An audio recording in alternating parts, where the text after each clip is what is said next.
Salam Media Sriwijaya. Perseteruan Medina Zain dan Marisya Ica tampaknya makin memanas.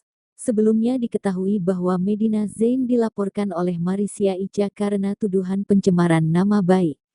Medina Zain dan Marisya Ica pun kemudian mengadakan mediasi. Namun ternyata mediasi malah membuat perseteruan di antara keduanya makin memanas. Medina Zain pun malah gantian melaporkan Marisya Ica ke pihak berwajib atas tuduhan tindak pidana penganiayaan.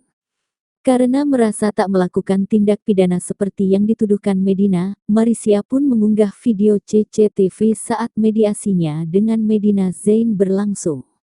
Ia mengunggah video bukti CCTV tersebut pada akun Instagramnya @marisyaicareal, kemarin Senin tanggal 11 Juli tahun 2022.